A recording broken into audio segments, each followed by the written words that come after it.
ఏంటంటే వాళ్ళ జీవితం అంతే. 4లో అంటాడు ఎవడు స్వాధపరచలేడు. అంటే వారి జీవితం ఎంత కంట్రోల్ చేసినా బాగుపడ్డు. అలాంటి వ్యక్తిని బాగుపరచాలి. ఎవరు బాగుపరుస్తారు? అంటే ప్రభు ఆ వ్యక్తిలో ఉన్న దురాత్మలను ఎప్పుడైతే తొలగించాడో, మార్కు 5:9 రాయబడే ప్రకారము అపిత్రాత్మ ఈ మనిషిని వదిలిపో అన్న ఒక మాట ఆ వ్యక్తిలో కదలికి వస్తే దానికి అతడు కూడా ఒప్పుకోవాలి. ఈ రోజుల్లో ఏ వ్యక్తి దేవునిలో వాడబడతాడు లేదా తనకు తగ్గట్టు ఉంటాడు, తన జీవితాలు మార్చుకుంటాడంటే ఎంత జీవితాలు అంటే వాని జీవితం వానికే కంట్రోల్. అందుకంటాడు నరపుత్రుడా జీవమును మరణం ఎదుటి నీకు ఉంచున్నా, నీకేది ఇష్టం నీవే కోరుకో. మనం కోరుకునే వాళ్ళం. అందుకే సపోజ్ ఆదామును ఆరంభంలోనే ఆదికాండం 2:17-18 కూడా సెలవిచ్చిన ప్రకారము ఈ తోట చెట్ల ఫల వృక్షంలో దేన్నైనా తినవచ్చు, కానీ ఈ తోట వృక్షఫలంలో ఈ యొక్క వృక్షఫలం తింటే చచ్చిపోతా ఉన్నాడు. ఆ ఒక్క ఫలమును అతడు ఎందుకు ఆశించాలి? 3:6 చూసినప్పుడు ఆదికాండం 3:5-6 ఆమె తన కనులకు అందమైనది వివేకం రమ్యమైనది చూసి తాను తిని తనతో పాటు తన భర్తకు ఇచ్చిన చూస్తాం. అంటే ఎప్పుడైతే ఆశలు మన జీవితంలో కలుగుతూ వస్తాయో రూట్ మారుతాయి. ఎప్పుడైతే రూట్ మారుతూ వస్తాడో వాని జీవితం మార్పు రాదు. ఇది నెంబర్ 1 పాయింట్. నెంబర్ 2, వాని జీవితంలో కూడా మత్తయి సువార్తలోనే ఇంకొక మాట కూడా చూస్తే మారిన వ్యక్తుల్లో కూడా కొన్ని సందర్భాలు కలిగితే కొన్ని సందర్భాల్లో వాని జీవితం ఎట్లుంటుందంటే మత్తయి సువార్త 13:43 అంటాడు అపిత్రత ఒక మనిషిని వదిలిపోయిన తర్వాత అది విశ్రాంతిని వెతుకుచూ నీరు లేని చోట్ల తిరుగుచుండను. విశ్రాంతి దొరికిన నేను వదిలి వచ్చిన నా ఇంటికి తిరిగి వెళ్ళేదని అనుకుని వచ్చి ఆ ఇంట ఎవరును లేక అది ఊడ్చి అమర్చిండు చూసి వెళ్ళి తనకంటే చెడ్డదైన మరి 7 దయ్యములు వెంట పెట్టుకుని వచ్చును, అవి దానిలో ప్రవేశించి అక్కడనే కాపురముండును అన్నాడు. వెళ్ళిపోయిన తర్వాత ఎలా అంట అది జ్ఞానం చేసి వెళ్ళిపోయిన తర్వాత విశ్రాంతి ఎదుగుచు నీరు లేని చోట్ల తిరుగుచుండను. విశ్రాంతి నేను వదిలి వచ్చిన నా ఇంటికి తిరిగి వెళ్ళేది అనుకుని వచ్చి ఆ ఇంట ఎవరు లేరు అన్నాడు. ఇది ఎక్కడ మాట అంటే ఒక వ్యక్తి అపిత్రాంతం వదిలిపోయిందని సంతోషం, ఒక వ్యక్తి యొక్క జీవితం మారిందంటే సంతోషం, కానీ ఎవరు లేరు అని రాయబడింది.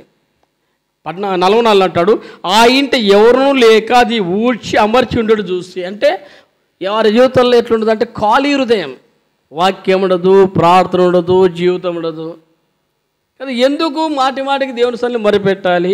మొదటిది ఎందుకు దేవుని సన్నిధిని విజ్ఞాపనలు చేస్తుండాలి?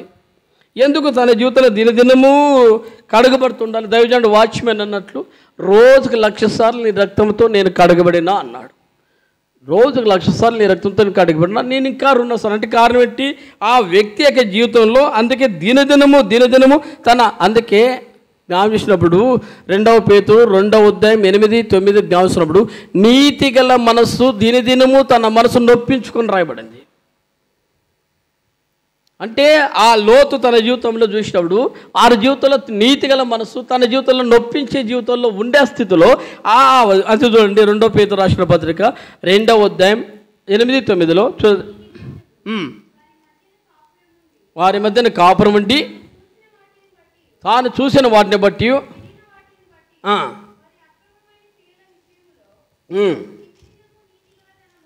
దినదినము నీతిగల మనసు. అంటే దినదినము ఈ రోజుల్లో అంటే ఎలా అంటే పరీక్షించుకోవాలా, అంటే మన జీవితంలో దినదిన పరీక్షించుకోవాలా కదా.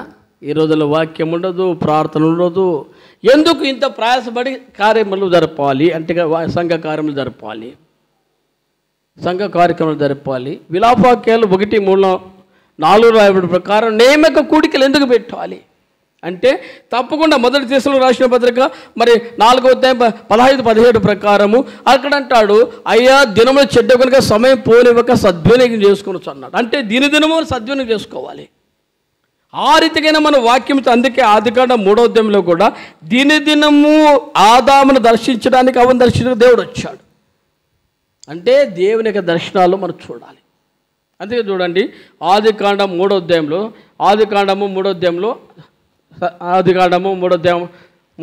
మాట చూస్తాం. 3:8 ఉంటాడు చల్లపుటను ఆదామును అతని భార్య తోటను సంచరిస్తున్న దేవుడిని ఎక్కువ స్వరం విని అన్నాడు. ప్రతిరోజు దేవుడు మాట్లాడేవాడు. ఎప్పుడైతే నీతో దేవుడు మాట్లాడ్డో అప్పుడు ఊడుస్తాం. ఎప్పుడైతే ఊడబడుతుందో అపవాది వస్తాడు. వారి జీవితాన్ని ఆటోమేటిక్ టచ్ చేసి దానికి ఎట్లందంటే అందుకంటాడు మత్తయి సువార్త 13:44 మనం చూసిన ప్రకారము మత్తయి సువార్త 13:44 ఏమంటున్నాడు చూడండి. 13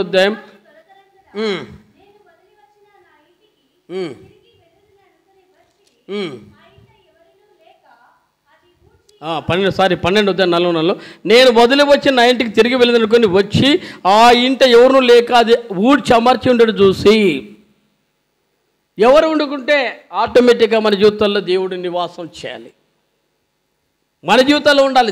ఒక వ్యక్తిని అందుకంటే అతడు నా హృదయానుసారుడు నా ఇష్టానుసారుడు అని మనుషుడు అన్నప్పుడు అతని జీవితం అంటే దావీదైనా నేనైనా యాక్చువల్గా నాకు ఎక్కువగా ఇష్టపడే వ్యక్తులు, నేను ఎక్కువగా ప్రేమించే వ్యక్తులు నేను అనుకునేవాడిని అని మామూలు చెప్పాలంటే ప్రభుని యేసు ప్రభు వారితో కలిసి అంటే ఆయనతో పోల్చుకోవడానికి నాకు చేత కాదు. కారణం ఏంటంటే నేను మానవుడు కాబట్టి. కనీసం నేను ఎవరినైనా ఒక వ్యక్తిని పోల్చుకొని వారి యొక్క జీవిత విధానం మార్పు చెందినట్లు వారి వలె పరిశుద్ధ గ్రంథంలో అలాంటి వ్యక్తులు ఉండాలని నేను ఎక్కువగా ఇష్టపడిన జీవితాలు చూస్తే అందుకే నాకు ఎక్కువగా నేను లైక్ చేసేవాడిని. ఇప్పటికీ అదే గుర్తు. ఒకటి దావీదు, రెండవది యాకోబు. ఎందుకంటే యాకోబు పుట్టుకలో ఉన్నప్పుడే తల్లి పోరాడింది. ఏంటయ్యా నా గర్భము అడిగితే నువ్వు మరి దాపు 40 ఏళ్ళు పెళ్ళైన తర్వాత మళ్ళీ చాలా ఇంచుమించు 20 ఏళ్ళు దాప జీవితంలో పెళ్ళైపోతే మరి ప్రాణం చేస్తే నాకు గర్భఫలం ఇచ్చాడు సంతోషించితే ఇప్పుడు నా గర్భంలో 2 పిల్లలు ఉన్నారు, ఒకరికొకరు పోరాడుతున్నారు, నా బ్రతికేమి నేను ఎందుకు ప్రయాసని దేవుని అడిగినప్పుడు దేవుడు అంటున్నాడు నీ గర్భంలో 2 జనపదులు కలవు, ఒక జనపదం కంటే ఒక జనపదం గొప్పవాడవుతాడన్నాడు. ఒక జనపదం కంటే ఒక జనపదం బలమైన వాడుతాడు. ఆ బలమైన వాడిని అంటే ఒక జనపదం కంటే పెద్దవాని కంటే ఈ వ్యక్తి పోరాడేటప్పుడు ఎంతగా అతని జీవితంలో మార్పు చేయడానికి ఇష్టపడ్డాడంటే 32వ అధ్యాయంలో ఆదికాండం 32వ అధ్యాయంలో అతని జీవితాలు చూసినప్పుడు చూడండి. ఆదికాండం 32:17 వచ్చిన అనుకుంటా. ఆదికాండము 32వ అధ్యాయం 24 యాకోబు ఒక్కడు మిగిలిపోయాను, ఒక నరుడు తెల్లవారు వరకు అతనితో పెనుగులాడాను అన్నాడు. యాకోబు ఒక్కడు మిగిలినాడంట. యాకోబు ఒక్కడు మిగిలిపోయాను, ఒక నరుడు తెల్లవారు వరకు అతనితో పెనుగులాడాను అన్నాడు. అంటే ఒక నరుడు దేవునితో రాత్రంతా పోరాడాడు. ఎందుకు? అందుకంటాడు తాను అతన్ని గెలవకుండా చూసి అతని తొడగట్టు మీద అతన్ని కొట్టినప్పుడు అతను ఆయనతో పెనుగులాట వల్ల యాకోబు తోడ గూడవలసి వచ్చాను. ఆయన తెల్లవార్చున్నది గనక నన్ను పోనీ మనగా అతన్ని నన్ను ఆశ్రయించి తినే కానీ అన్నాడు. ఎంత పోరాటం ఉంటుందండి దేవునితో పోరాడాలంటే. అందుకంటాడు మరి మలాకి గ్రంథంలో అంటాడు మగసిరి గలవాడై అతడు దూతతో పోరాడి అతడు దూతతో పోరాడి జయమందని రాయబడింది. అంటే దేవునితో పోరాడట. ఆ పోరాడి అందుకంటాడు మలాకి గ్రంథంలో చూద్దామండి. మలాకి గ్రంథంలో ఆ మాట కూడా రాసినప్పుడు మలాకి గ్రంథము 3వ అధ్యాయంలో అనుకుంటా 3వ అధ్యాయంలో జ్ఞాపకం చేస్తూ మలాకి గ్రంథం 3వ అధ్యాయం 12లో జ్ఞాపకం చేస్తున్నాడు అంటాడు. ఓషియా 12:3 క్షమించండి. ఓషియా గ్రంథం 12వ అధ్యాయం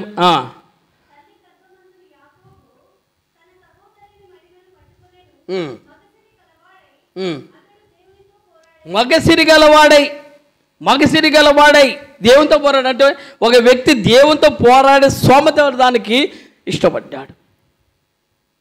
అంటే తన జీవితంలో దేవునితో ఏంటి నా ఏర్పాటు ఏమిటి ఒక వ్యక్తిని వాడుకున్నట్టు మామూలు కాదు.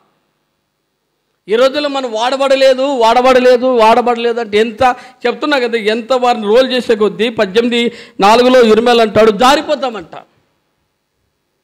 18వ అధ్యాయం చదవండి. 18వ అధ్యాయం 24లో రాయబడింది. ఇర్మీయా గ్రంథం 18:4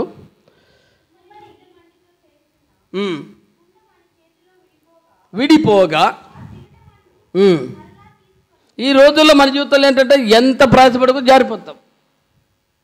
విడిపోగంటే మనకి అది ఇష్టం కాదు. అందుకే ఈ రోజుల్లో దేవుని సేవ, ఈ రోజుల్లో దేవుని యొక్క పరిచయం అంత ఆత్మీయంగా మనం పెంచలేకపోతున్నాం. కారణం అంటే వారు లోపడలేకపోతున్నారు.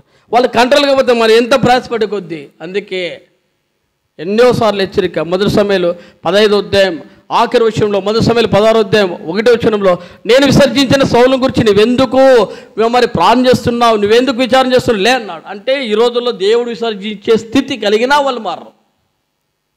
అలాంటి వ్యక్తి ఆయనకి ఇష్టడైన వాడు కాదు.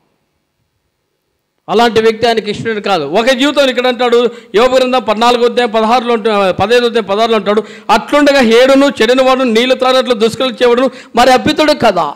అప్పితుడైన వ్యక్తిని దేవుడు వాడుకోవాలంటే వాని జీవితంలో మార్పు కావాలి, వాని జీవితంలో ఒప్పుదల పొందాలి. దావీదుని బట్టి మనం చూస్తే అతని జీవితంలో అసలు చూసినప్పుడు దావీదు ఎంత అవిధేయుడో, ఎంత పాపాత్ముడో తన జీవితంలో ఆయన ఎదుట అతను తన జీవితంలో తను ఒప్పుకుంటూ వచ్చాడు. దేవా 51 కీర్తన 4-5 ప్రకారం నేను పాపులో ఉన్నాను, పాపులో ఉన్న తల్లి గర్భం ధరించను. 51:10 అంటున్నాడు. ఎందుకు చదవండి కీర్తనలు. నా యందు శుద్ధ హృదయం కలుగజేయము. ఈ రోజుల్లో దేవునికి స్థిరమైన మనసు కావాలి. నిజంగా చెప్పండి, 51:10 అంటాడు, దేవా నా హృదయం నా యందు శుద్ధ హృదయం కలుగజేయము, నా అంతరంలో స్థిరమైన. ఈరోజు స్థిరత్వం ఉండదు. ఎట్లుంటాయంటే గాలికి ఎదురుగొట్టు పొట్టువలే ఉంటాం. అందుకే మత్తయి సువార్త 7వ అధ్యాయంలో అంటాడు, గాలి విసిరెను ఆ ఇంటి మీద కొట్టెను, అది దానికి పునాది లేదన్నాడు. 24 నుంచి రాసినప్పుడు చదవండి 7వ అధ్యాయం.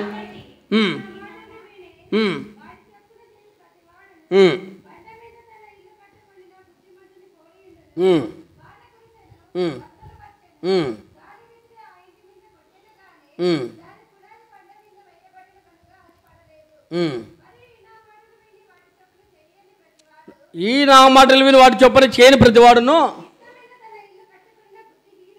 అంతే బుద్ధిహీన పోలి ఉండును. వాన కురిసెను, వరదలు వచ్చెను, ఆ ఇంటి మీద కొట్టెను.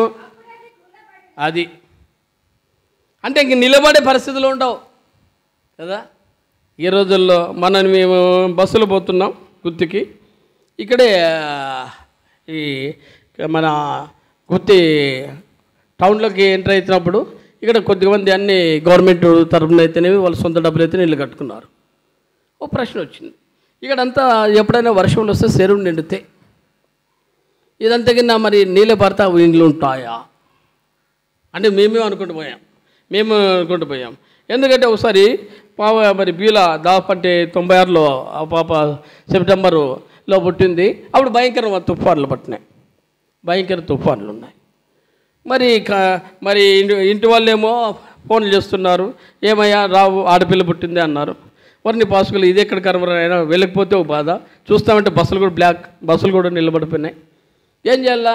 ఎక్కడ చూసినా కూడా ఆఖరికి ఇంకా లేదు. గుత్తి దగ్గరికి అంటే ఇక్కడికి రజాపురము లేదంటే పక్కన ఇప్పుడైతే దాన్ని గాంధీనగర్ పేరు పెట్టారు.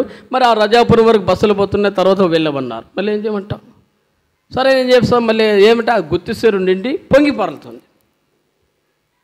అంటే అవంతా మొత్తం బస్సులే కాదు రైలు కూడా. సరే ఏం చేస్తామని ఇట్లా పోయి రైలు పోదంటే రైలు కూడా మరి ఎక్కడ పాతుకొచ్చారు. ఆ బ్రిడ్జ్ దాటిన తర్వాత కూడా రైలు కూడా సరైన లైన్స్ ఉండే అనేదానికి నిదానికి పోతున్నాయి. మరి ఇంకే పరిస్థితి అనుకున్నాం. లాస్ట్గా ఎట్లా తిప్పులు పడి ఇట్లా మరి ఇట్లా తుగ్గల మీద పోయి తుగ్గల నుంచి మళ్ళీ మరి గుత్తి మీద పోయి అక్కడ కూడా బస్సు అవుట్ సైడ్లో నిలబెడితే బ్రిడ్జ్ ఎక్కి వెళ్ళిపోయారు. అంటే ఏదైతే నిలబడలేదో ఆ ప్లేస్లో ఏమన్నా కూడా ఒకరోజు కొట్టుకుపోతాయి. మనం చూస్తుంటే అబ్బప్పుడు ఇప్పుడు తుఫాన్లు వచ్చినప్పుడు. అంటే దేవుని పిల్లలుగా మనము బలమైన పునాదుల మీద కట్టబడితే తప్ప నిలబడలేము. నిలబడాలన్నప్పుడు ఏమిటంట, అందుకంటాడు కీర్తనకర్త 50:10 అంటున్నాడు, దేవా నా యందు శుద్ధ హృదయం కలుగజేయి. ఎక్కడ శోధనలు కలగకూడదు అంటే దేవుని శోధించకూడదు, దేవుని కలవరపరచకూడదు. దేవుడు ఎందుకు ఇట్లా చేస్తున్నాడు? ఈ రోజుల్లో రోగాలు వచ్చినా, దుఃఖాలు వచ్చినా, బాధలు వచ్చినా ప్రాణం చేసేటప్పుడు కూడా ప్రశ్నలు వస్తాయి. లేదంటే ఇప్పుడు ఒక వ్యక్తి నన్ను అడిగాడు, నువ్వు మారవా అన్నాడు. ఏం తప్పు చేసావయ్యా మారల్లో అన్నావు? తప్పు చేస్తున్నా మారాలంటే నువ్వు ఇంత టఫ్ అని తప్పిస్తావు కదా, అంటే కఠినంగా మాట్లాడతావు కదా అన్నారు. ఏమంటాయి? ఏదైనా కానీ ఒక ప్రశ్నలో నుంచే కొన్ని ఆన్సర్లు రావాలి, ప్రశ్న నుంచి ఆన్సర్ రావాలి.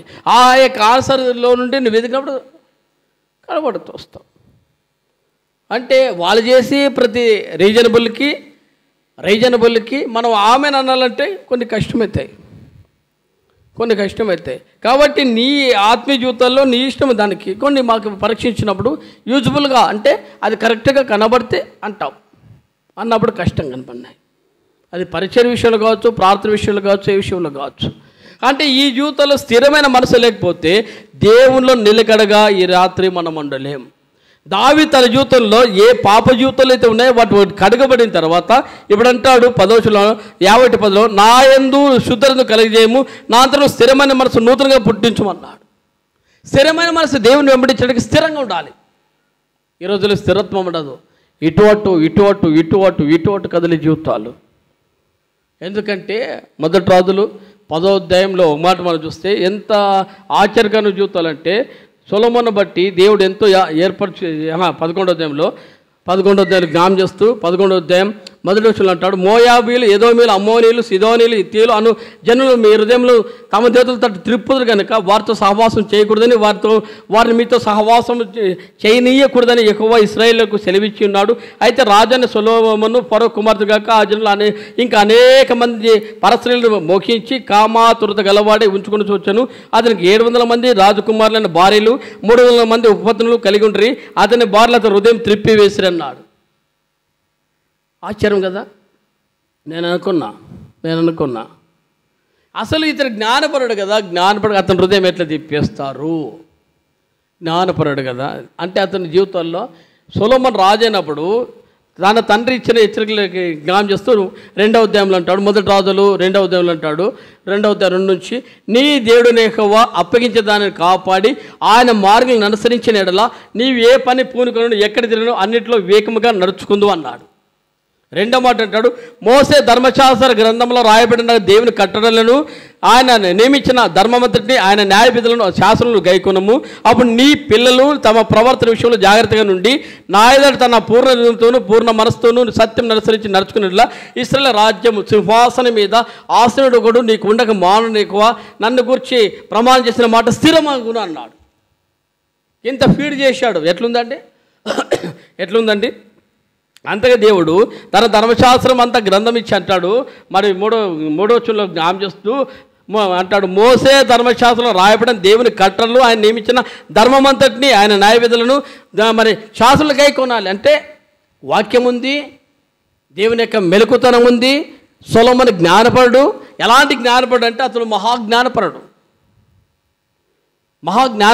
ఇది లేదనుకుంటే శాస్త్రం అంటే మరి భౌగోళ శాస్త్రము, తర్వాత భౌగోళిక శాస్త్రం అన్నీ అతడు రచించొచ్చాడు. ఇది లేదనుకుంటా అతని జీవితంలో మర్మమైన సంగతులు లేకున్నట్లు బయలుపరిచాడు. అలాంటి జ్ఞానపరుడికి ఎట్లా తిప్పేసి ఉంటారు? ఎలా తిప్పేస్తారు అంటే ఎప్పుడైతే వృద్ధాప్యంలోకి వస్తే అతని బలం తగ్గిపోతాయి. అందుకే అంటాడు ప్రసంగి గ్రంథంలో 12వ అధ్యాయంలో ఆ జీవితంలో అతని యొక్క బలం తగ్గిపోయినప్పుడు తన జీవితం తిప్పేసుకుంటూ వచ్చారు. అందుకే ఏ విషయాలైనా, అది పెళ్ళైనా వివాహాలైనా తన జీవితంలో ప్రభు అనుమతితోనే చేసుకుంటూ రావాలి. అంటే సమస్యలు ఏదైనా సరే, ఆర్థిక ఇబ్బందులు కానీ, కష్ట సుఖాలే కానీ ప్రతిదీ ఆయన ఎదుట విప్పి పరిచి చేయాలి. ఈ రోజుల్లో చేయలేకపోతాం. అందుకే అంటాడు వారి జీవితంలో ఎప్పుడైతే దేవుని ఎదుట వాళ్ళు విప్పి పరిచారో ప్రభు వారికి మాట్లాడుతూ వచ్చాడు.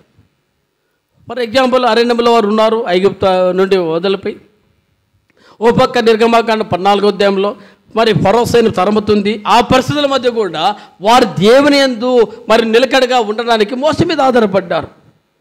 13వ అధ్యాయం నుంచి మనం చూసినప్పుడు మోస మీద సనిగిన బాధలు పడినా దేవుని యొక్క వాగ్దానం నమ్మి వారు సాగడానికి ఇష్టపడ్డారు. అంటే దేవుని మాట మీద గురి పెట్టుకోవాలి. దేవుని మాట మీద సాగిపోడి యుద్ధం మీరు కాదు మీ దేవుడు ఎక్కువ చేయనని 14 వచనంలో రాయబడిన ఆ యుద్ధ పక్షాలు నిలబడి దేవుని కొరకు నిలబడ్డారు. అంటే ఈ రాత్రి ప్రభు కొరకు నిలబడాలి. స్థిరమైన మనసు అంటే అది స్థిరమైన మనసు. హృదయం బాగైతుంది కొద్దిమంది జీవితాల్లో. అంటే మన జీవితంలో హృదయం ఒప్పుకోవాలి. మొట్టమొదటి ఈ రాత్రిలో ఎవరైనా పాపక్షమాపణ పొందకపోతే, మన హృదయం ఇంకానూ స్థిరంగా లేకపోతే, అందుకంటాడు మత్తయి సువార్త 5:8 హృదయ శుద్ధి గలవారు ధన్యులు అన్నాడు. ఆ శుద్ధి నీలో రావాలి. యోబు గ్రంథం 15:16 ప్రకారము మరి అపవిత్రమైన జీవితం నీలో కడుగబోయబడుతున్నారు. ఎప్పుడైతే కడుగబోయబడుతూ వస్తుందో హృదయం శుద్ధి అవుతుంది. ఎప్పుడైతే హృదయం శుద్ధి అవుతుందో దేవునితో ఉంటా వస్తాడు. కానీ మత్తయి సువార్త 12:44 రాయబడిన ప్రకారము మన జీవితం ఖాళీగా ఉండి దేవుడు లేకపోతే అపవాది జ్వరపడతాడు. ఒకరు రాడంట, మిగతా 7 మందిని పట్టుకొచ్చుకుంటాడంట. ఆ 7 మందిని పట్టుకొచ్చి ఏ జీవితంలో తీసుకొస్తాడంటే మార్పు లేక. అందుకంటాడు మత్తయి సువార్త 12:44-45 చదవండి. 12:44-45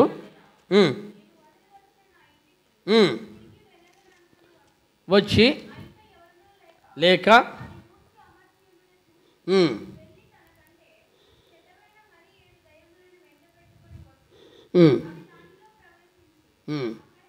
అక్కడనే కాపురములను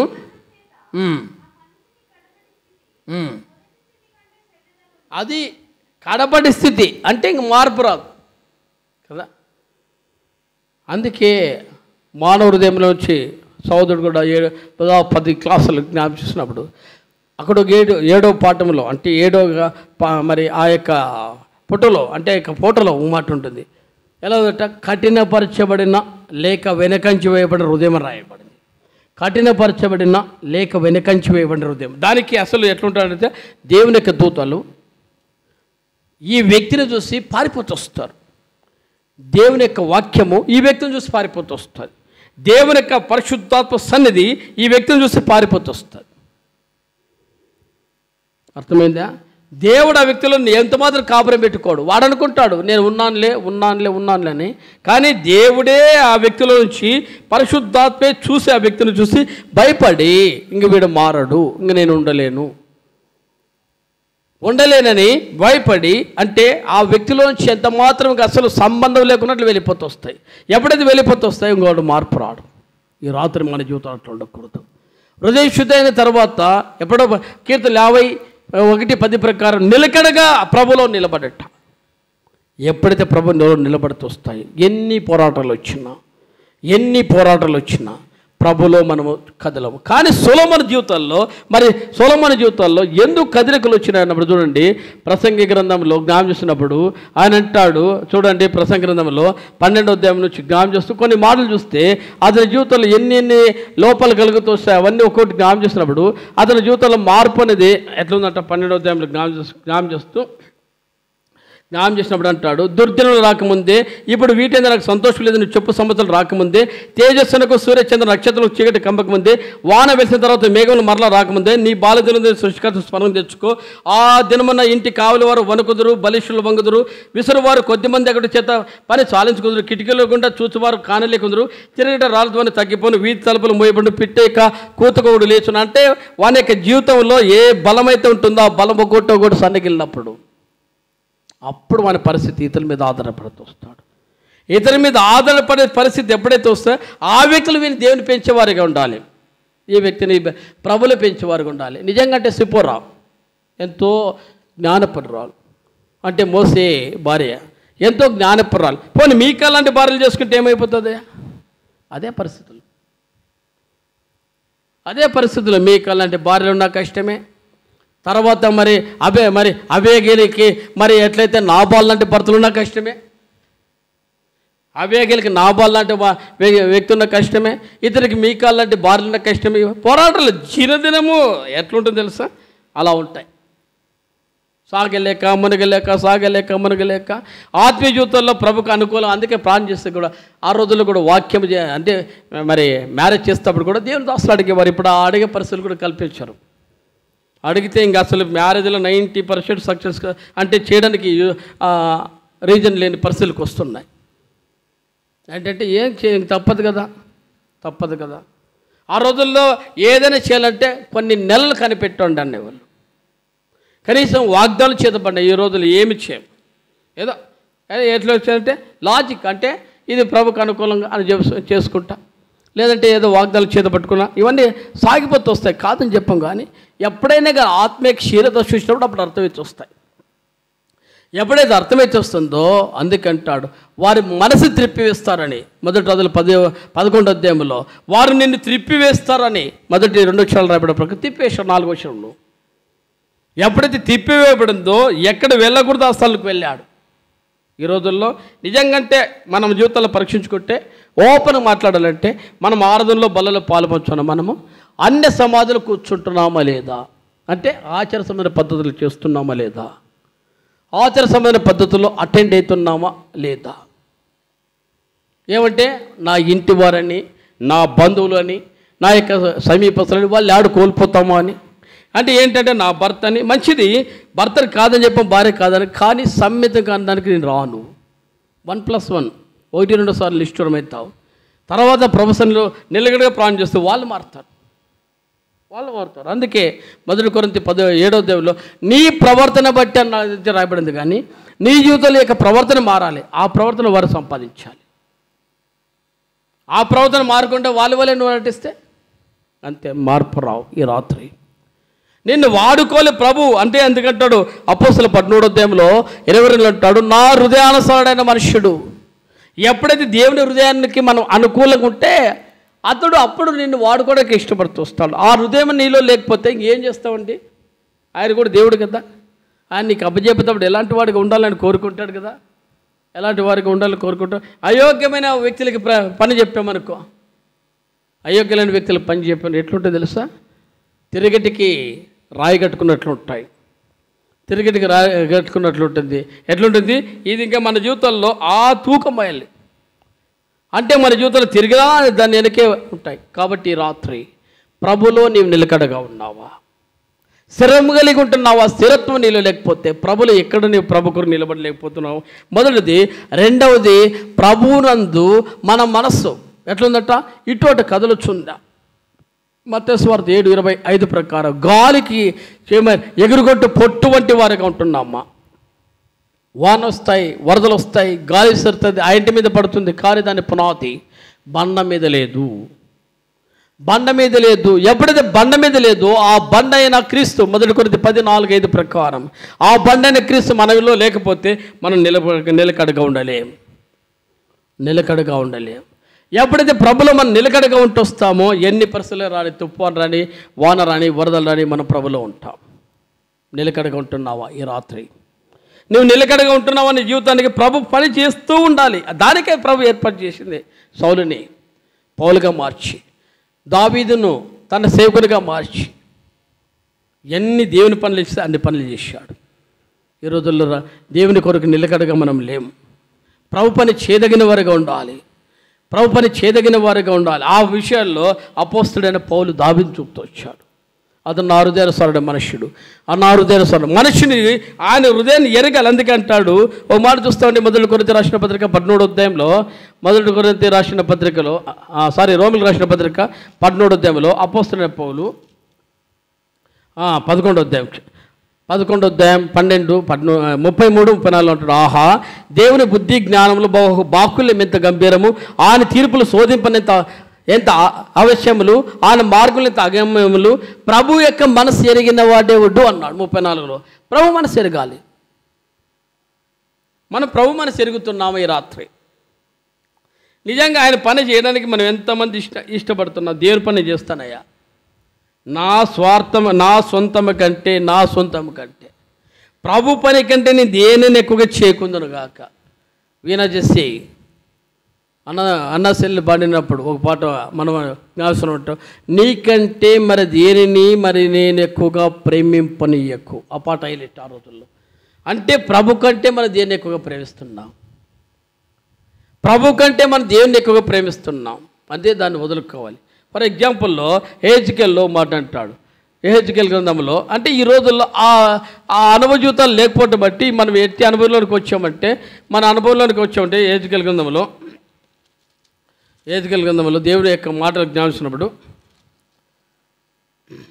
24వ అధ్యాయం, హెజ్కేల్ గ్రంథం 24వ అధ్యాయం 15 నుంచి, మరి యెహోవా వాక్కు నాకు ప్రత్యక్షమై ఇలా సెలవిచ్చాను, నరపుత్రుడా, నీ కన్నులకి ఇంపైన దాన్ని నీ ఎదురు నుండి ఒక్క దెబ్బతో తీసివేయబోచున్నాను, నీ వంగలార్చవద్దు, ఏడవద్దు, కన్నీరు విడవద్దు అన్నాడు. నీ కనులకింపైన దానిని నీ ఎదురుండి తీసివేస్తున్నా కదా. మనకి ఇష్టమైన దాన్ని తీసేస్తానంటే మనం ఒప్పుకుంటాము, మనం ఇష్టమైన దాన్ని తీసేసుకుంటామంటే అది ఇష్టమైంది కాబట్టి. ఫర్ ఎగ్జాంపుల్, వారి జీవితాల్లో దాన్ని వదులుకోలేపారు. ఏంటంటే నీ కనులకింపైన దాన్ని నీ ఎదురుండి నన్ను ఒక్క దెబ్బతో తీసివేస్తున్నా. ఏం చేస్తే వస్తాం? ధనవంతుడు ఉన్నాడు, 12వ అధ్యాయం లూకా సువార్తలో దేవుడు మరి అతని జీవితంలో అడుగుతూ వచ్చాడు, నువ్వు మంచి ధనవంతుడు అండి, నీవు ఈ ప్రాణము నేను అడుగుతున్నానయ్యా, ఈ రాత్రి నీ ప్రాణం అడుగుతా, నీకు సంపాదించింది ఎవరిది అన్నాడు. ఇంకో సందర్భంలో ధనవంతుడిని జ్ఞాపకం చేస్తుంటాడు, అతను మిగిలిన ఆస్తిపరుడు కనుక వ్యసనపడుచు వెళ్ళిన మనం చూస్తాం. అంటే ఈ జీవితంలో దేన్ని వదులుకోవాలో దాన్ని వదులుకోలేం కదా. కొన్ని సందర్భాలు చెప్పుకుంటూ వస్తాం. ఫర్ ఎగ్జాంపుల్, భగత్ సింగ్ గారే డబుల్ ఇంజనీర్, ఇండియాలో టాప్ 2 అప్పట్లో, అంటే నెంబర్ 2 ర్యాంక్ కలిగి ఇండియా లెవెల్లో ఏ పోస్ట్ కలిగితే అంటే అత్యున్నతమైన పోస్టులు, మామూలు కాదు, అత్యున్నతమైన పోస్టులు వారికి ఇచ్చి గవర్నమెంట్ ఇస్తాయి వసతులు. అలాంటి పోస్టు వదులుకొని తనకు కలిగిన తండ్రి ఆస్తులు వదులుకొని మున్సిపాలిటీ నీళ్ళు తాగి కొన్ని ఏళ్ళు శ్రమానుభవ జీవితంలో వాళ్ళు అనుభవించారు. కొన్ని ఏళ్ళు శ్రమానుభవ జీవితంలో వారు అనుభవించిన తర్వాత ఆఖరికి అనుకుంటారు, వీనికే కర్మ వచ్చిందిరా అయ్యా. మరి ఇప్పుడు ఫర్ ఎగ్జాంపుల్ సాధు సుందర్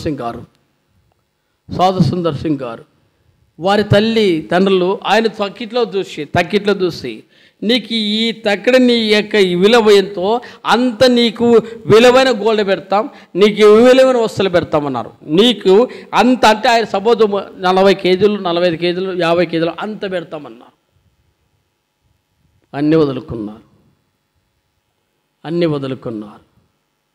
అన్నీ వదులుకొని దేవుని సేవకు రిక్తస్థలతో వచ్చాడు.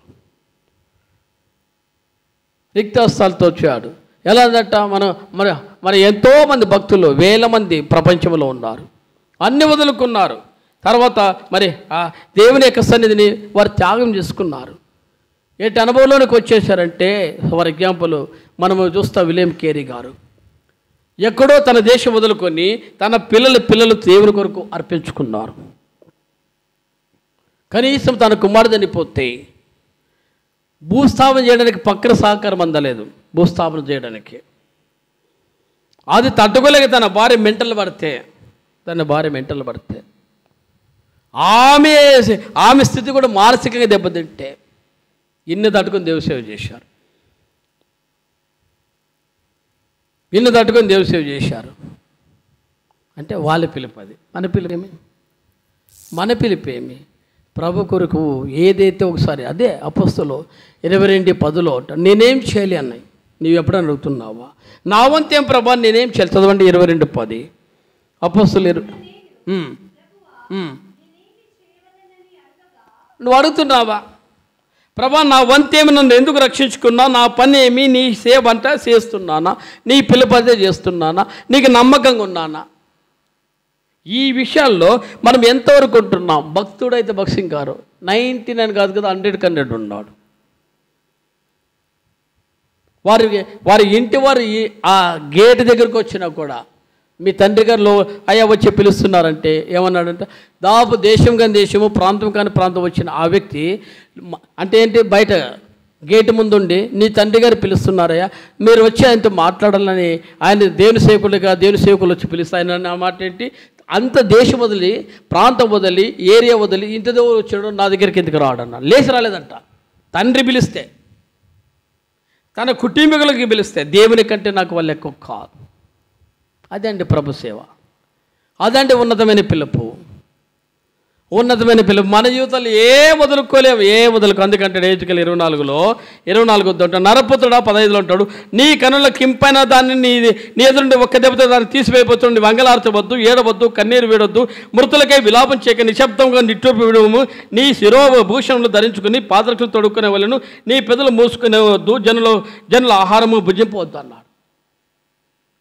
ఎట్లుందంట, ఏడవకూడదంట, విలాపం చేయకూడదంట, నిశ్శబ్దంగా నిట్టూర్పులేవుడు అన్నాడు. మన జీవితంలో ఏదంటే 10 రూపాయలు ఎక్కువ ఇచ్చామనుకో కానుకలు కదా, 10 రూపాయలు ఎక్కువ ఇచ్చామనుకో అబ్బా టాప్ 1 కనపడతాం. ఏదైనా అనౌన్స్మెంట్ చేసామనుకో, ప్రభు సేవలో ఉందండి, ప్రభు సేవలో ఉందండి, ప్రభు కొరకు కొద్దిగా త్యాగం చేసుకుందామండి అన్నామనుకో, ఈ రోజుల్లో ప్రార్థనలు కూడా రావు, అసలు అటెండ్ గారు. ఎందుకంటే మనం అనుకో సపోజ్ 4వ అధ్యాయంలో దాపు 23, 24, 29, 30లో రాయబడిన ప్రకారం వారు తమది కాదని రాయబడింది. వారి ఆస్తులు తమది కాదంట, సమిష్టిగా పంచుకున్నాను రాయబడింది. ఇంకా మనకి ఎట్లకి వస్తే నా వంతు మనం అయితే ఎట్లా ఉందంటే తెలుసా, అయిపోయా అసలు ఇంకెట్లో ఆఖరికి ఇంకా పీఠం వేయాలి. కానీ అన్నీ వదులుకొని, అందుకంటాడు 5వ అధ్యాయంలో, నీవు అమ్మినప్పుడు అది నీదే, అది నీ ఇంట ఉన్నప్పుడు నీదే, నీవెందుకు దాన్ని దొంగలించి దేవుని ఎదుట అబద్ధం ఆడుతివి అన్నాడంతే. ఆ ఒక్క మాట అంటేనే ఆమె మరి అననీయ చనిపోతూ వచ్చాడు, సిపోరా చనిపోతూ వచ్చింది. మీరెందుకు ఏకమొచ్చి దేవుని ఆత్మను దుఃఖపరిచితని, పరిశుద్ధాత్మ దుఃఖపరిచితని అంటేనే చచ్చిపోయారట. చూద్దామా ఆ మాట చూస్తే మంచిదేమో. అపోస్తల కార్యాలు 5వ అధ్యాయంలో, అపోస్తల కార్యాలు 5వ అధ్యాయంలో అపోస్తలుడైన పేతురు ఎంత ఘాటైన మాట మాట్లాడుతున్నాడంటే జ్ఞానం చేస్తుంటాడు. 9వ వచనంలో అంటాడు, ప్రభు యొక్క ఆత్మను శోధించుకు మీరెందుకు ఏకమొచ్చిదిగో, నీ పెనిమిటిని పాదపెట్టిన వారి పాదములు వాకిటి ఉన్నవి, వారి నిన్నును మోసుకొని పోదురని ఆమెతో చెప్పిన. ప్రభు యొక్క ఆత్మను శోధించుట. ఈ రోజులో దేవునికి ఇస్తున్నాం, దేవునికి త్యాగం చేసుకుంటాం, సేవలో ఉన్నాం, పరిచర్లో ఉన్నాం, మీతో అటు ఉన్నాం. కానీ అన్నీ లేకపోతే ఆ మాట అంటేనే ఆమె కూడా లోకం వదులుకుంది. అందుకే 11 రాయబడింది. ఈ సందర్భం చూస్తే సంఘమంతటికి ఆ సంగతులు విన్న వారికి మిగిలిపోయేమంటే దేవుడు అంటే ఏమిటి, పరిచర్య ఏమిటి, అది దేవునికి లోబడే విధానం, అది సమర్పణ కలిగిన విధానం. అందుకంటాడు ఏంటంట, నా హృదయానుసారుడైన మనుషుడు అంటే దేవునికి ఒక వ్యక్తిని తన హృదయానికి అనుకూలంగా చేయాలంటే, ఇప్పుడు చూస్తాము హెజ్కేలు గ్రంథం 24వ అధ్యాయంలో అతనికి ఏవైతే కనులు కింపైందో ఆ జీవితం నుండి ఒకటి తీసివేస్తుంటే 24, 16, 18 రాయబడింది. ఉదయమందు దేవుని యొక్క వాక్యం రాయబడింది. ఉదయమందు జనులకు నేను ప్రకటించేదని, సాయంత్రమున నా భార్య చనిపోగా ఆయన నాకు ఆజ్ఞించిన మర్నాటి ఉదయం నేను చేసిదన్నాడు. ఏంటంట, ఏడవలేదంట, దుఃఖపడలేదంట, తలనీళ్ళు తీసుకోలేదంట, నీ శిరోపలు ధరించుకుంటే అట్లే పెట్టుకున్నాడంట. ఒకటి మరుసరికి ఎంత కష్టపడినామో తెలుసా ఈ రోజు సేవలో. ప్రత్యేక సోదరుడికి ఎంతో మరి నా వరకు కూడా చాలాసార్లు కొన్ని విషయాల్లో కలవరపడ్డా. అంటే ఓపెన్ చెప్తున్నా, ఏంటయ్యా కుటుంబంతో అన్నీ ఒకటి వదులుకోవాలంటే కొద్ది కష్టంగా ఉంది. ఆయనకి ఫ్రీగా ఉన్నాడు. కానీ ఎట్లుందంటే పిల్లలు, పండుగలు, పక్కన వాళ్ళు పిలుస్తారు, వాళ్ళు తీసుకొస్తారు, కాదనలేము. అంటే పరిచయలో ఉన్నాం, కానీ ఒకటి ఎట్లుందంటే తినకూడదు అనే మాటలు కూడా విన్నప్పుడు, తీసుకోకూడదు అన్నప్పుడు, తినకూడదు అంటే తీసుకోకూడదు తినకూడదు అన్నప్పుడు చాలా సందర్భాలు పెడితే కూడా మనకి ఇప్పుడు లాస్ట్ కండిషన్ ఏం చెప్తారు, మీరు ఇచ్చినా కూడా మనకి ఏం చేయలేమ్మా, అవి పారిస్తాం, మించిపోతే కుక్కలకి ఇస్తాం, తీసుకురావద్దు. ఈ మాట అంటే వాళ్ళు బాధపడిన వాళ్ళు ఎంతోమంది మా బంధువులు కూడా ఉన్నారు ఇక్కడ రోల్గా. ఏంటంటే తీసుకొని రావద్దు, తీసుకొస్తే కూడా తిన్నారు, తిండికి మళ్ళీ లాస్ట్కి కుక్కలకి మీ ఎదురుగా వేస్తే కూడా బాధపడతారు. కాబట్టి తీసుకురావద్దు, ఏ అంత బాగా మంచి ఇంకా అని చెప్పి సనికి లాస్ట్గా వాళ్ళకి పెట్టొద్దు అన్నారు. వాళ్ళకి పెట్టద్దు, ఇవ్వద్దు అంటే అంతగా చేయడానికి ఎంత కష్టమైతే తెలుసా. అలా నేర్చి సంఘం చేస్తే అప్పుడంతెంతో క్రమబద్ధకం వచ్చింది. అది నా వంతుగా దాంట్లో నేనే చాలాసార్లు ప్రయాసపడ్డా. మా ఇంటి వారు సహకరించిన కొన్ని సందర్భాలు నేనే బెండ్ అయినా. కానీ ఒకటి మార్పు వచ్చినప్పుడు దాని యొక్క విలువ, దాని క్రమం అర్థమైనప్పుడు నేను సిగ్గుపడినా. మీకు అర్థమైతే ఆత్మీయంగా ఉన్నవానికి ఒకటి అర్థమవుతాయి. ఎప్పుడైతే ఇవి అర్థమైతే వస్తాయో దేవుని సేవలో మనం నిలబడుకుంటూ వస్తాం, పరిచయలు నిలబడుకుంటూ వస్తాం. ప్రభు కొరకు అందుకే అంటాడు 18 అంటాడు, ఉదయమందు జనులకు నేను ప్రకటించేది, సాయంత్రమున నా భార్య చనిపోగా. ఎవరికంటే కనులకింపైంది తన భార్య. ఆమె తన ఎదురుండి తీసివేసి అంగలార్చలేదంట, ప్రలాపం చేయలేదంట, అతడు తలనీల అంటే అతడు గుండె కూడా కొట్టించుకోలేదంట, శిరోపలు ధరించుకొని పాదలు తడుకొని ఎలా ఉంటా మరి దేవుని యొక్క వాక్యం ప్రకటన చేశాడంట. ఈ దినాల్లో దేవుని కొరకు అన్ని చేశారు వాళ్ళు. ఆశలు వదులుకున్నారు. అందుకంటాడు మత్తయి సువార్త 19:26, 27, 28 చూసినప్పుడు 29 వరకు చూసినప్పుడు మేము సమస్యలు వదులుకున్నాము అన్నారు. వదులుకున్నారు. లూకా 5:11లో సమస్యలు త్యాగం చేశారు. వారు దేవుని కొరకు నిలబడ్డారు కాబట్టి వారికి దేవుడు అధికారాలు ఇచ్చాడు, స్వాస్థ్యం ఇచ్చాడు. పరలోకంలో కనీసం అపోస్తలుల 4:14 రాయబడింది, పామరుడు అని రాయబడింది. పేతురుకైతే పామరుడు అని రాయబడింది. పామరునికి అధికారం ఇచ్చాడు. మత్తయి సువార్త 16:18-19లో సంఘమును కట్టి అధికారం ఇచ్చాడు. ఈ రోజుల్లో పరిచర్లన్నిటి అట్టర్ప్లే అప్పయినాం. అంటే పరిచర్లో కలిగిన వారు, తలాంతి కలిగిన వారు ఆ విషయాల్లో ఆటోమేటిక్గా మనం బెండ్ అయిపోతూ వచ్చాం. చదవండి మత్తయి సువార్త 16:18-19లో.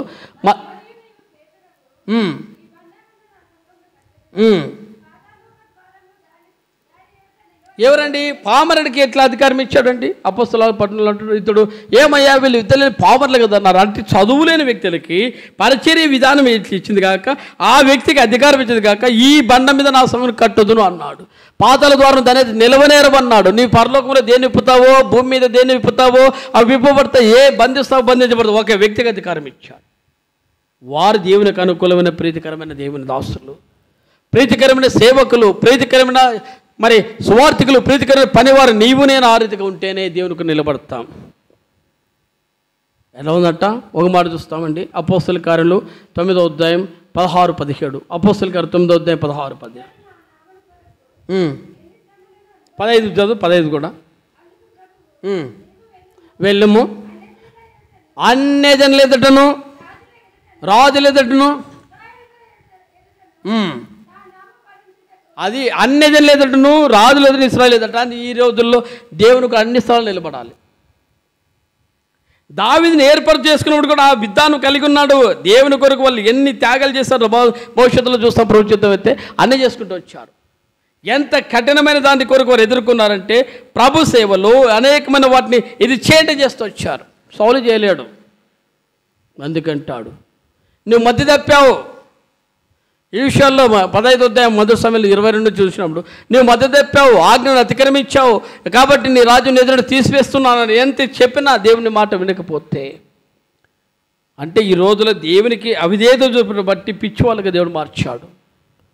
ఈరోజు అవిధేయత చూపడం బట్టి దేవుని ఎదుట మనము అయోగ్యులుగా మార్చబడుతూ వచ్చారు. కానీ వాళ్ళైతే యోగ్యులు. పేతురైతే పామరుడు, ప్రభుకు నమ్మదగిన వాడుగా కనపడ్డాడు. అపోస్తలుడైన పౌలు సౌలుగా ఉన్నప్పుడు దూషకుడు, హింసకుడు, ప్రభుకు నమ్మదగినవాడు కనపడ్డాడు. మరి దావీదు తల్లి గర్భంలో పాపి, 51 కీర్తన 4:5 ప్రకారం ఆ వ్యక్తి 51:10-17 ప్రకారం హృదయం శుద్ధి చేసుకుంటే దేవుడు వాడుకునే పాత్రగా మార్చబడ్డాడు. నీవు మార్చబడుతున్నావా? దేవుడిని ఆ స్థలాల్లో ఉంచినప్పుడు ప్రభు కొరకు నిలబడే వ్యక్తిగా ఉంటే ప్రభు అందుకంటాడు. అప్పుడు ఆయన సంతోషపడేది, అప్పుడు ఆయన ఆనందపడేది. ఎందుకంటే ఆ వ్యక్తి యొక్క మార్పును బట్టి. మార్క్స్ వార్త 5:15లో రాబడిన ప్రకారం అతడు వస్త్రాలు ధరించుకున్న వాడై ప్రభు పాదుల ఎదుట కూర్చుంటే ప్రభు సంతోషం, అంతేగాని ఎక్కడో కూర్చుంటే సంతోషం కాదు. ఎవరి సార్ 12:2-3 వచనాల ప్రకారం లాజరు ఆయన పాదుల ఎదుట కూర్చుంటే ఆయన సంతోషం, ఎక్కడో కూర్చుంటే కాదు. ఈరోజు నువ్వు ఆడుంటున్నావు, ఏ స్థలం మధ్య కూర్చుంటున్నావు, ఏ స్థలం మధ్య కూర్చుంటున్నావు? దేవుని సేవ వండుకొని, దేవుని పరిచర్లు వండుకొని, నిజంగా చెప్పాలంటే ఒక్క పరిచర్య డ్రాప్ కావడానికి, ఒక్క పరిచర్య నిలబడడానికి మా హృదయం ఎంతో గాయమవుతాయి. అదేదైనా వెళ్తే కూడా ఒకరికొకరు ఫోన్లోనే చేసుకుంటాం. యాక్చువల్ చెప్పాలంటే ఫోన్లో చేసుకుంటాం. ఇప్పుడు నేను రాలేను, ఇప్పుడు మేము రాలేము, నిన్న లేక మన కూడా సప్లై అయిపోయింది, ఇదే లేని సప్లై అయిపోతే దాపు అప్పటికే 6:30 దాటింది. వాడు చూస్తే మరి అబ్బాయి రాంబాబు అని పిలిస్తే అన్న నువ్వు రా అంటాడు. లైన్ మ్యాన్ వచ్చాడు, నువ్వు రా అన్న అంటాడు. ఇంకేం చేయాలా? వెళ్ళాలి. వెళ్ళి మరి అవి ఇవి తెప్పించి చూస్తే మరి సోదరుడు చూస్తే మరి ఆయన కొద్దిగా లేట్ అండి. ఏం అక్కడ దాన్ని వదులుకొని దేవుని పనికి వచ్చాడు. అది సరిగ్గా చేయకపోతే మళ్ళీ ఈరోజు కూడా మళ్ళీ చేయించి పని వచ్చింది. అంటే సరిగ్గా చేయకపోతే మళ్ళీ 5 గంటల కాడ సప్లై అయిపోతే మళ్ళీ ఆలపిని పిలిపించి దాపు 5 నుంచి దాపు 6:30 వరకు ఆలపిని పిలిపించి మళ్ళీ రాంబాబుని పిలిపించి అంటే ఇంత అంటే ఏంటంటే మరి ప్రభు పని కంటే వారికి చెప్పాం లైన్ మ్యాన్ బాబు ఇట్లా మరి దేవుని పని ఉందంటే సార్ కనీసము మీ పనులకు వచ్చాము, కనీసం పని చేసిన దొరకన్నా ఉండండి అన్నాడు. ఉండలేం. పక్కన చెప్తే వాడు కూడా సరిగ్గా చేయలేదంట. ఆఖరి నిచ్చెన కూడా సరిగ్గా లేదు, మళ్ళీ కంప్లైంట్ పెట్టాడు. ఏమయ్యా స్వామి, నిచ్చెన ఇస్తే నిచ్చెన కూడా తీసుకురాలేదు, మళ్ళీ మా పిల్లలు పంపించాను. అంటే ఇన్ని ప్రాబ్లమ్స్ ఎదుర్కొని ప్రభు సేవ చేయడానికి, అంటే గొప్పని కాదు, ప్రభు పనిలో ఎక్కడ శ్రద్ధ చేస్తున్నాం, ప్రభు పనిలో ఎక్కడ నమ్మకమైన వాడు కాకపోతే, అందుకంటే నమ్మకం ఎంచి నన్ను బలపరిచి అన్నాడు పౌలు. ఆ పనిలో ఆయన నమ్మకమైన వాడు. నీవు నమ్మకమైన వాడు కొన్నావు. ఎక్కడ నమ్మకమైన వాడు కొన్నావు? అన్ని జనుల మధ్య నమ్మకంగా ఉన్నావా? అపోస్తులు 9:15 ప్రకారము అన్ని జనుల ఎదుట, రాజుల ఎదుట, మరి మనుషుల ఎదుట అతడు ప్రభువునకు సాక్షిగా కనబడుతూ నువ్వు సాక్షిగా ఉన్నావా? అప్పుడు నేను వాడుకుంటాడు. నీ ద్వారా ఆయన ఇష్టం. మరి అపోస్తులు 12:20 రాబడింది, నా హృదయానుసారుడ మనుషుడు నా ఉద్దేశములు. అప్పుడు అర్థమవుతుంది ఏ పని చెప్పాలి, ఏ పని చెప్తే అతడు యోగ్యుడిగా ఉంటాడు, ఆ పనికి పాత్రుడా, ఆ పనికి అతడు నమ్మకమైన వాడా అనే విషయాలు చూసినప్పుడు భవిష్యత్తులో చూస్తాం. ప్రభు పనిలో వాడబడే పాత్రలుగా ఎలాంటి వారిగా ఉంటాం. నీకు రక్షణే లేకపోతే, నీ పిలిపే సరిగ్గా లేకపోతే, నువ్వు ప్రభు ఎదుట స్థిరత్వమే నీలో లేకపోతే ఇంక నిన్నేం వాడుకుంటాడు? మత్తయి 7:25 ప్రకారం నీ పొట్టు వంటి వాడుగా, గాలికి ఎగురు వాడిగా ఉంటే నిన్నేం వాడుకుంటాడయ్యా? ఒక్కరోజని అడిగావా? ప్రభా నేను రక్షణ పొంది 30 ఏళ్ళైంది, రక్షణ పొంది నాడే అడిగాం, బాప్తిసం తీసుకున్న నాడే అడిగాం, హస్త నిక్షేపం చేసిన నాడే అడుగుతూ వచ్చాం మా ఊరికి. ఇది ప్రభా మరి మాకు ఏం చేస్తావు? మా పని ఏమిటి? మా పని ఏమిటి? దేవుని సేవ, దేవుని పని. ఒక పక్క డ్యూటీలు ఉన్నాయి లేదనం. ఒక వ్యక్తి చెప్పాడు, నా లీవులన్నీ ప్రభు కొరకే, ఆయనకంటే ఎక్కువగా ప్రభు పనులు చేస్తున్నా. అంటే ఏంటంటే ప్రభు పని చేయట్లో, ప్రభు కంటే దేన్ని ఎట్లుంది తెలుసా? ఒక పక్క అన్నీ మైనస్లకు వస్తున్నాయి, అన్ని మైనస్లకు వస్తున్నాయి, కానీ ప్రభు పని ఒకటి. ఇంకా 3 ఏళ్ళ సర్వీస్ ముగిస్తున్నా. 3 ఏళ్ళ సర్వీస్లో ఇప్పుడైతే జూలై ప్రమోషన్ ఉంది చెప్తున్నా కదా, జూలై లేదా ఆగస్టు, మ్యాక్సిమం జూలైయే. ఎక్కడ అనంతపూర్ కానీ కళ్యాణదుర్గ్ కానీ పోస్ట్ ఇస్తారు. ఇప్పుడేదో అనంతపూర్లో అసలు ఎట్లుంది తెలుసా? అంటే చెప్పు తప్పదు, ఒక 5 నిమిషాలు. మే 30వ తారీఖు రాత్రి ఒక వ్యక్తి రిటైర్డ్ అయితే పోయినాం అనంతపురంకి. అనంతపురం రిటైర్డ్ అయితే అప్పటికి ఎల్డీసీని అడిగినాం, ఏమయ్యా మరి ఏమైనా ఆర్డర్స్ ఇస్తారంటే ఇంకా ఏం సార్ చెప్పలేదు అన్నాడు. సర్లే 30కి ఆర్డర్ ఇస్తారు అనుకుని అప్పుడు భోంచేసి 8-9 అయింది. రిటైర్మెంట్ అయిన తర్వాత భోంచేసి వచ్చాం. అక్కడ నుంచి వెహికల్ వచ్చాం. సరే రాత్రి 11 గంటలు చూస్తే మెసేజ్ పెట్టాడు. 11 గంటలు పెట్టినాడు. ఏం స్వామి ఎలకాడ పెట్టినామంటే, ఏం సార్ మళ్ళీ ఏం చేస్తావు? ఆయన ఇప్పుడు ఆర్డర్స్ కాపీ ఇచ్చాడు, అందుకు వాట్సాప్ పెట్టాం. ఏం చేయాలా? మళ్ళీ ఉదయం పోయాం అనంతపూర్. అంటే ఫీల్డ్ వర్క్ కరెంట్లో పనిచేసే వాళ్ళకి అర్థం, ఆ ఫీల్డ్ వర్క్ మనమా ఈ వయసుకు చేయలేము. వాటికి ఒక రిక్వెస్ట్ లెటర్ పెట్టా, రిక్వెస్ట్ లెటర్ పెట్టా. ఇట్లా నాకు దాదాపు 8-9 ఏళ్ళు అయింది, నాకు వర్క్ ఇన్స్పెక్షన్ కానీ డిప్యుటేషన్ కానీ గుంట కలికండి అని. ఆయన చూస్తే రూల్ అండ్ రెగ్యులేషన్ ఇప్పటికి కూడా ఆయనే ఉన్నాడు డీగా. ఏం చేయాలి? సరే పెట్టిన తర్వాత నేను ఏ ఆఫీస్కి అయితే రిక్వెస్ట్ లెటర్ పెట్టానో అక్కడ ఉన్న ఒక వ్యక్తి ఈ నెలలో రిటైర్డ్ అవుతాడు, ఆయన చెప్పాడు, కష్టమైతే మా దగ్గర నువ్వు పనిచేస్తావు, మేము లోకల్గా ఉన్నోళ్ళే దాదాపు రాత్రి ఒకసారి 9-10 అవుతుంది, నువ్వు మళ్ళీ లోకల్గా నుంచి అన్లోకల్గా వెళ్ళాలి ఆలోచిస్తున్నావు. ఏం చేయాలా? మళ్ళా ఎల్డీసీకి ఫోన్ చేసి దాన్ని అట్లే శిక్షణలు మార్చు అన్నా. ఇప్పుడే కదా తీసుకున్నట్టు నీ పని ఏంటి స్వామి, పని చేయన్నా. పాప మా మనిషి మళ్ళీ 10 నిమిషాల లోపల దాన్ని అంతే మ్యాటర్ అంతా ఒకటే మార్చాడు. మార్చిన తర్వాత కూడా నేను ఇక్కడ అంటే నేను ఎక్కడైతే పెట్టానో అక్కడైతే నాకు అందరూ అనుకూలం. అంటే స్టాప్ అంతా తెలిసిన వాళ్ళే. ఇక్కడ పోతే నేను ఇప్పుడైతే బళ్ళారి బైపాస్లో జాయిన్ అయ్యా. అక్కడ పోతే ఎప్పుడో పని మీద పోయినా తప్ప క్యాంపుల్లో ఆ వ్యక్తుల పేర్లు విన్నాం తప్ప అప్పుడు కొద్దిగా పరిచయస్తులు వాళ్ళకి నాకు తెలియదు, నేను వాళ్ళు తెలియదు. సరే ప్రభు ఆడికి పోయి జాయిన్ అయిన తర్వాత వాళ్ళు కూడా మళ్ళీ డైరెక్ట్గా ఒక 2 రోజులు 3 రోజుల తర్వాత ఏతో కూర్చున్నాం, మాట్లాడినాం.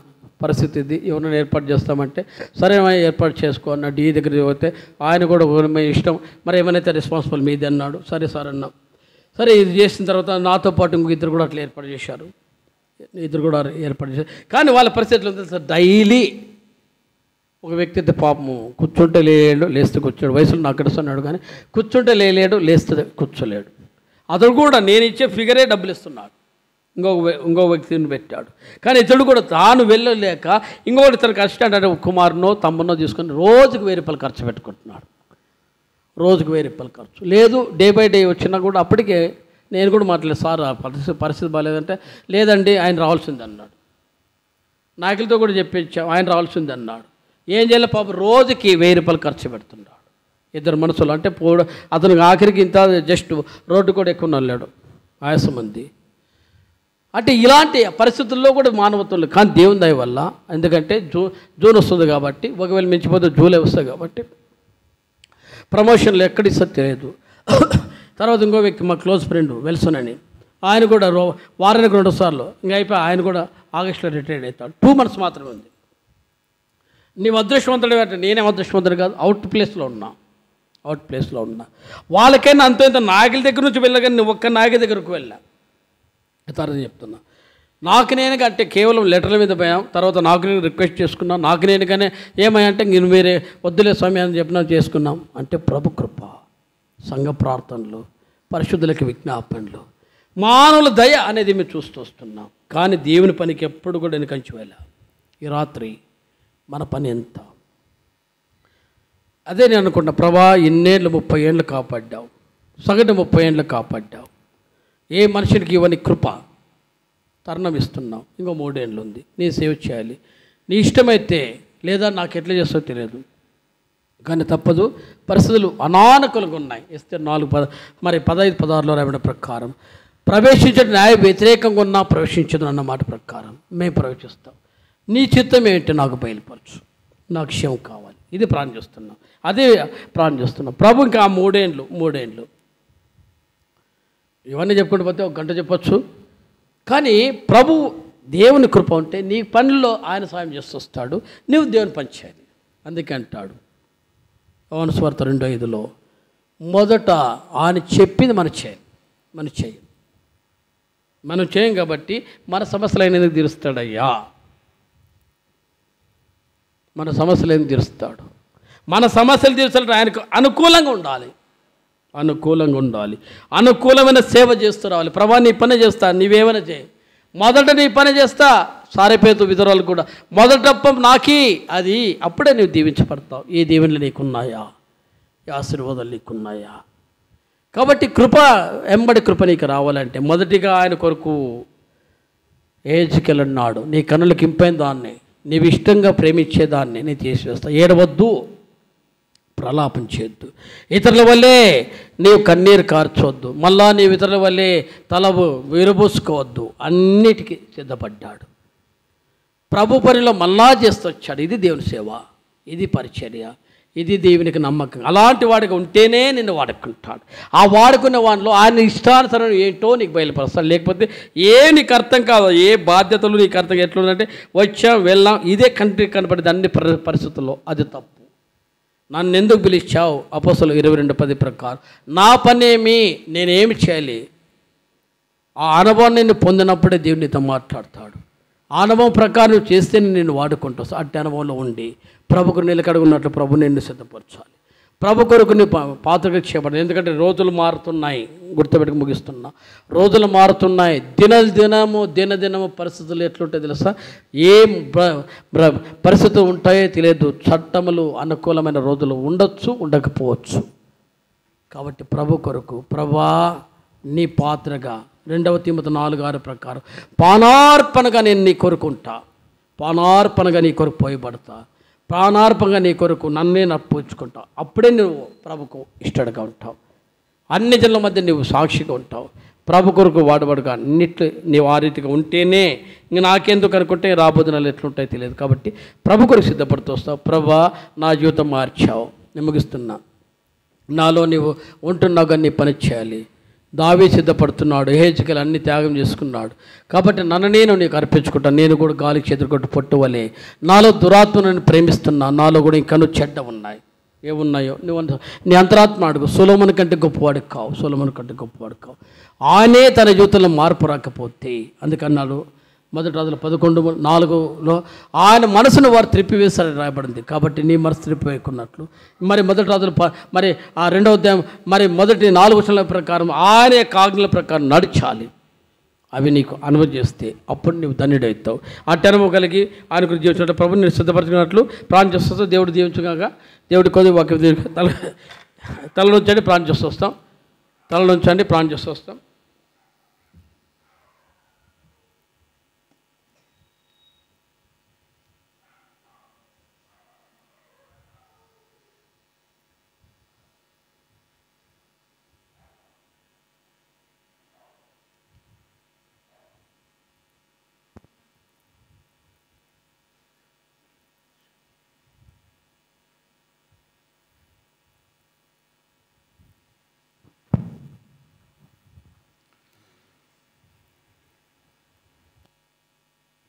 అందరూ కూడా కళ్ళు మూసి మోకరించండి. ప్రభు నిదర్శనం యేసు నిదర్శనం అంది సేవ చేయుము దేవునికి. ప్రభు నిదర్శనం యేసు నిదర్శనం అంది సేవ చేయము దేవునికి. ఆత్మల రక్షణకై సోదరుడా ఆశతో లేచి రా. ఆత్మల రక్షణకై సోదరుడా ఆశతో లేచి రా. విస్తారముగా విస్తారముగా కోతాయుమ్మది నూతన బలమునరా. విస్తారముగా విస్తారముగా కోతాయుమ్మది నూతన బలమునరా. ప్రభుని దర్శనం యేసుని దర్శనం ఉంది సేవ చేయుము దేవునికి. ప్రభుని దర్శనం యేసు దర్శనం ఉంది సేవ చేయుము దేవునికి. పరిశుద్ధ తండ్రి, నీ పాదములు కొందనములు స్తోత్రములు. ఈ రాత్రికాల సమయంలో బయలుపట్టణం కొరకై అపోస్తల కార్యములు 13వ అధ్యాయం 22వ వచనం ఆధారం చేసుకొని ఏ రీతిగా అయితే సౌలును తొలగించి దావీదును ఏర్పాటు చేసుకునే విషయంలో అతడు నా హృదయానుసారుడైన మనుషుడు, అతడు నా ఉద్దేశం నెరవేర్చువాడనని అతను నేను ఎరిగి ఉన్నానని జ్ఞాపం చేసుకుని ఆధారం చేసుకొని తండ్రి, నీ దావీదు వలె మేము నీ ఉద్దేశం నెరవేర్చేవారుగా ఉండాలి. అయితే అనేకులు సౌలు వలె తమ సొంత ఉద్దేశం నెరవేర్చుకున్నట్లు ప్రయాసపడే వ్యక్తులుగా ఉండకూడదని మీరు జ్ఞాపం చేస్తున్నారు. అది అయితే ఆ రీతిగానే ఉంటున్నారు. అది అయితే వారిని జ్ఞాపం చేసుకొని దాని నుండి తప్పించు. దయచేసి భక్త్ సింగ్ గారిని మీరు ఏర్పాటు చేసుకొని కనుగొని తండ్రి నీ చిత్తం నెరవేర్చేవాడిగా నీ ఇష్టానుసారుడైన మనుషుడిగా అతను కనుగొని ఉన్నారు. కనుకనే ఈనాడు ప్రపంచం అంతా కూడా దైవజన భక్త్ సింగ్ గారి ద్వారా పల్లవరపు కొండపు దర్శన ప్రత్యక్షతలో మీరు అనేక వేల సంఘాలు, లక్షల కొలది ఆత్మలను సంఘములు చేర్చి నడిపించబడ్డానికి కారకుడవుతూ వచ్చినాడు. వారిలో ఒంటరైన వాడు వాడే 10 వందలగునని బలమగు జనమగునన్నట్టుగా తండ్రి ఒక వ్యక్తిని కోరుకొని ఇంత గొప్ప పరిచర్య భూమి మీద జరిగించడానికి మీరు ఇష్టపడుతూ వచ్చిన కారణం అతను నీ ఉద్దేశమును నీ చిత్తం నెరవేర్చాడు. ఆ రీతిగా మమ్మల్ని సిద్ధపరచు. కేవలం బాహ్యంగా మాటలు వల్లిస్తున్నాము తండ్రి, బోధిస్తున్నాము, ఇతరులు చెప్తున్నామే కానీ ఆ విషయాలు నాలో మాలో కార్యసిద్ధి కలగజేయట్లేదని ఒప్పుకొనుచున్నాం. దయచేసి మన్నించి క్షమించు. ఈ రాత్రికాల సమయంలో కూడా తండ్రి విన్న వాక్యము ప్రభా నీ యొక్క బిడ్డల హృదయాల్లో నిలిచి ఉండినట్లుగా నెహెమ్యా గ్రంథం 8:8 ప్రకారం ఏ రీతిగా అయితే యెజ్రా వారికి దేవుని వాక్యం చక్కగా బోధించి వారికి అర్థం చెప్పినట్లుగా నీ వాక్యంలోని విషయాలను బైబిల్ పట్టణం ద్వారా నీ ప్రజలకు నేర్పించి బోధించి తండ్రి నేర్చుకొని బోధించి అనేకులకు మేలు కలిగి క్షేమ కలుగొనుకున్నట్లుగా మరి యెషయా గ్రంథం 58:13 ప్రకారం లోకవార్తలతో కలిసి నీ వాక్యమును తండ్రి బోధింపకూడనట్లుగా స్పష్టముగాను నీ వాక్యానుసారంగాను వ్యర్థమైన మాటల నుండి ప్రభా పరిశుద్ధాత్మ అభిషేకం పొందిన వారమై బోధించడానికి బోధకులమైన మాకు నేర్పించండి. అది తండ్రి భయముతో నీ సన్నిధిలో కృతజ్ఞతావచనము నీకు అనుకూలమైన మాటలను ప్రభా పలుకున్నట్లుగా మీరే సహాయం దయచేయమని ప్రార్థన చేస్తున్నాం. మరి మిగిలిన ఈ నెలంతట్లో దాసును కాల్చినటువంటి నీ ఆత్మ నడిపింపు దయచేయండి. తన యొక్క మనసును హృదయాన్ని స్వాధీనం ఉంచుకొని ప్రజలకు క్షేమము తండ్రి సంఘానికి క్షేమము ఆత్మలకు క్షేమము కలిగించినట్లుగా నీ వాక్యమును బోధించినట్లుగా నీ అభిషేకమును అనుగ్రహించి నోటిపురుగా వాడుకొనండి. చేరి వచ్చిన ప్రజల యొక్క సమయమును వ్యర్థపుచ్చుకొనుకున్నట్లు చక్కగాని సమయాన్ని నీ సన్నిధిలో గడుపుట కృప చూపించమని ప్రార్థన చేస్తూ ముందున్న సమయాన్ని నువ్వు తండ్రి నిదాసుని పక్షంగా ప్రార్థిస్తున్నాం. మరి అభిషేకాన్ని దయచేసి నడిపించమని మరి ఏ సంగతులు మీరు తెలియపరచడం ఇష్టం గల సంగతులు దాసునికి బోధించము నేర్పించము సహాయం దయచేయమని చేరి వచ్చిన వారిని దిగల హస్తాలకు అప్పగించుకుంటున్నాం.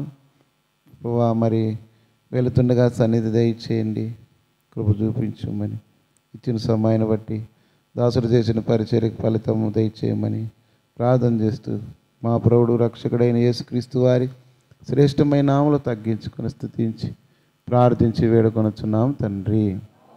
మన తండ్రి అయిన దేవుని ప్రేమ, ఆయన కుమారుడైన యేసుక్రీస్తు వారి కృప, పరిశుద్ధాత్మని యొక్క అన్యోన్య సహవాసం కూడిన వరకును సకల పరిశుద్ధులకును ఇప్పుడును ఎల్లప్పుడు సదాకాల ప్రభువచ్చు వరకు తోడై ఉండును గాక. ఆమేన్. అందరూ కూడా ప్రైజ్ ది లార్డ్.